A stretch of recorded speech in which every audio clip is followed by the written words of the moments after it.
नमस्कार विद्यार्थियों। आज की इस कक्षा में हम कबीरदास जी के पदों का अध्ययन करने जा रहे हैं। कबीरदास जी ने रहस्यवादी भावना से हठ योग साधना के माध्यम से व्यक्ति को रहस्यवादी भावना से समझाने की कोशिश कर रहे हैं और कह रहे हैं, देखिए कि मन रे जागत रहियो भाई, गाफिल होई बसत मति खोवे, चोर घुसे घर जाई, चोर मुसे घर जाई, सट चक्र की कनक कोठड़ी, बसत भाव है सोई, ताला कुंजी कुलफ के लागे, उघड़त बार न होई, पंच पहरवा सोई गए हैं, बसते जागन लागी, जुरा मरण व्यापे कुछ नाही, गगन मंडल लो लागी, करत विचार मन ही मन उपजो, ना कहीं गया न आया, कहे कबीर संसा सब छूटा, राम रतन धन पाया। देखिए, पहले तो मैं आपको कुछ शब्दों के अर्थ बता देता हूँ ताकि आपको इस पद्यांश का भावार्थ करने में या व्याख्या करने में किसी प्रकार की समस्या का सामना न करना पड़े। मन रे जागत रहियो भाई, गाफिल होई बसत मति खोवे। गाफिल का शाब्दिक अर्थ है असावधान, चेतना शून्य होकर रहना। चोर मुसे घर जाई, सट चक्र की कनक कोठड़ी। कनक का शाब्दिक अर्थ है सोने से है। ताला कुंजी कुलफ के लागे, उघड़त बार न होई। उघड़त का मतलब है खुल जाने से मतलब है। पंच पहरवा सोई गए हैं। पंच का शाब्दिक अर्थ पांच से है। पहरवा का मतलब पहरेदार से है। कहे कबीर, देखिए नहीं, जुरा मरण व्यापे कछु नाही। जुरा का मतलब यहाँ बुढ़ापे से है। चोर मुसे घर जाई, मुसे का मतलब लूटने से है। संसा सब छूटा, संसा का मतलब संशय भ्रम से है। तो देखिए कबीरदास जी क्या कह रहे हैं। कबीरदास जी अपने मन को संबोधित करते हुए कह रहे हैं, मन रे जागत रहियो भाई। कबीर अपने मन को प्रबोध देते हुए कहते हैं कि हे मन, तुम सदा जागृत दशा में रहो, गाफिल होई बसत मति खोवे, और असावधान होकर बसत मति खोवे, जो चेतना की पूंजी है उसे मत खोवो। चोर मुसे घर जाई, यदि हमने हमारे शरीर में काम, क्रोध आदि चोरों को अंतःकरण रूपी घर में प्रवेश दिया तो वे हमारे घर में क्या करेंगे, लूट करके हमारे घर को वो ले जाएंगे। अर्थात अगर हमने हमारे अंतःकरण रूपी घर में काम, क्रोध आदि चोरों को घुसाया तो वे हमारे शरीर को नुकसान ही पहुंचाएंगे। सठ चक्र की कनक कोठड़ी, बसत भाव है सोई। और यह शरीर सठ चक्रों की कनक कोठरी, यह हमारा शरीर सठ चक्रों से युक्त सोने की कोठरी है जिसमें बसत भाव है सोई।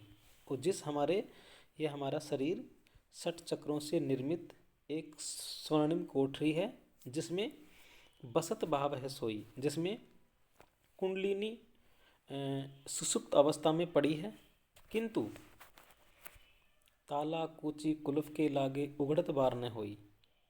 हमारी जो कुंडलिनी है वो सुषुप्त अवस्था में है, लेकिन यदि व्यक्ति प्राणायाम द्वारा उस कुंडलिनी को जगाकर सठ चक्रों का भेदन करती हुई अगर वो ऊपर आ जाती है तो क्या हो जाता है, ताला कूची कुलफ के लागे, उघड़त बार न होई।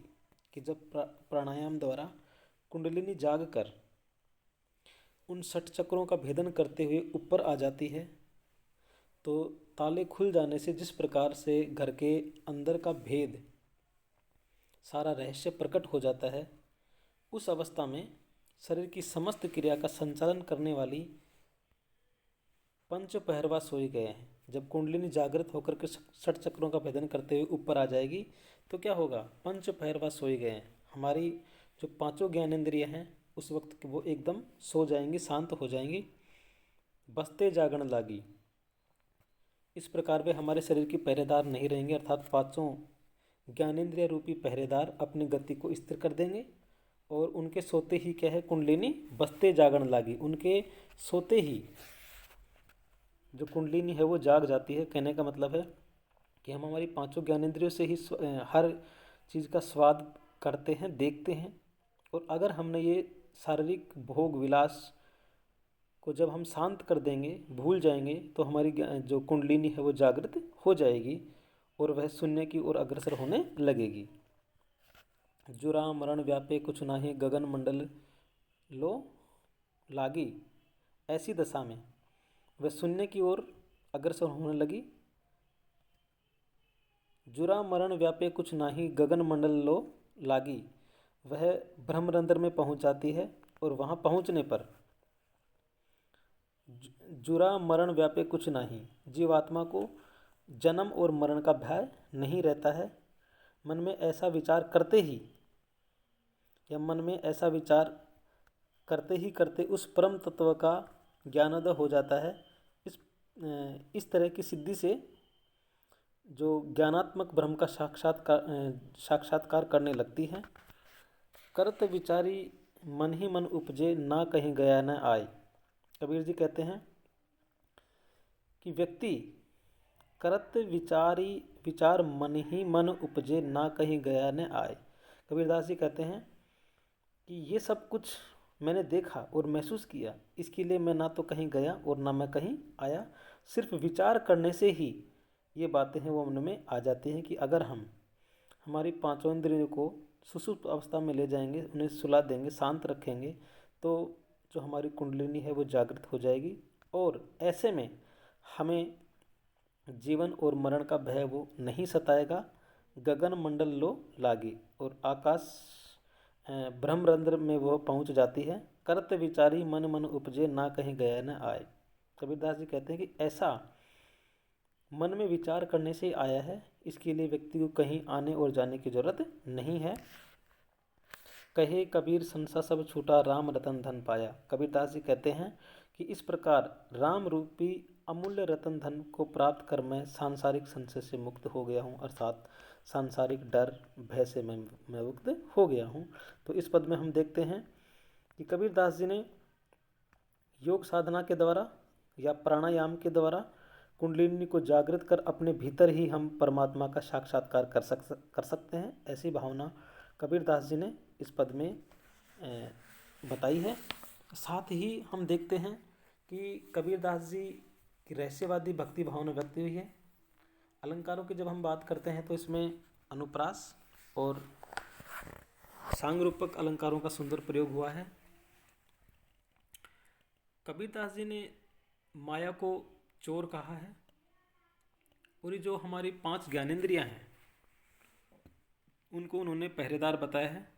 उस दशा में माया के पांच रूप हैं, जैसे काम, क्रोध, मद, लोभ, मोह, ये पांचों चोर माने गए हैं। तो इस प्रकार से कबीरदास जी ने अप्रस्तुत विधान के द्वारा प्रस्तुत अर्थ की सुंदर व्यंजना की है।